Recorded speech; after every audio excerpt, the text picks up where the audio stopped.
بسم اللہ الرحمن الرحیم۔ آج مولا علی حکمت کے بارے میں بات کر رہے ہیں۔ حکمت مین دانائی، کلم الناس علی قدر عقولہم، انبیاء سے کہا گیا کہ لوگوں کے عقلوں کے مطابق گفتگو کرو، یہ حکمت ہے۔ ٹھیک ہے، یہ بہت وسیع ٹاپک ہے جس پر میں تقریباً کھل کے بات نہیں کر سکتا۔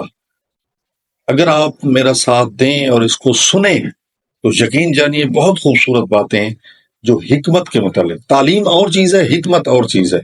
علم ہونا اور چیز ہے، حکمت اور چیز ہے۔ حکمت مین کہ سامع کے ذہن کے مطابق حق بات بیان کرنا، سچی بات، صحیح بات بیان کرنا، واضح بیان کرنا، ٹھیک ہے، اور جو فائدہ مند ہو دین کے لیے، اسلام کے لیے، اور اس انسان کے لیے بھی فائدہ مند ہو، تو اس کو حکمت کہتے ہیں۔ اور موقع کی مناسبت سے بات کرنا، اس کو حکمت کہتے ہیں۔ ٹھیک ہے، جیسے میں ایک مثال آپ کو عرض کروں کہ ایک ضعیفہ نے حضور سے پوچھا، مولا آپ جو ہے نا یہ خدا کے بارے میں بتائیں کہ خدا کا وجود ہے یا نہیں۔ تو آپ نے فوراً پوچھا تم کیا کام کرتی ہو؟ تو اس نے کہا کہ میں تو چرخہ چلاتی ہوں۔ بس مولا نے فرمایا مجھے یہ بتاؤ کہ جب تم چرخہ چلاتی ہو چلتا ہے، جب تم ہاتھ روک لیتی ہو کیا پھر بھی چرخہ چلتا ہے؟ تو اس نے کہا نہیں۔ فرمایا یہی آپ کے سوال کا جواب ہے۔ جب ایک چھوٹا سا چرخہ چلانے کے بغیر نہیں چل سکتا تو یہ پوری کائنات بغیر چلانے والے کے کیسے چل رہی ہے؟ تو یہ مولا کا اس بڑھیا کے پیشے کے مطابق جواب دینا، یہ حکمت ہے۔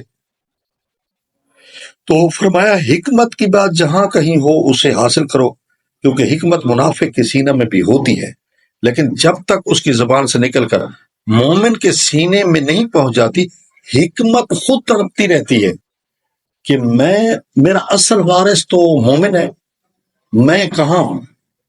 تو جب وہ مومن کے سینے میں جاتی ہے تو اس کو سکون آتا ہے، ورنہ مولا فرماتے ہیں وہ تڑپتی رہتی ہے۔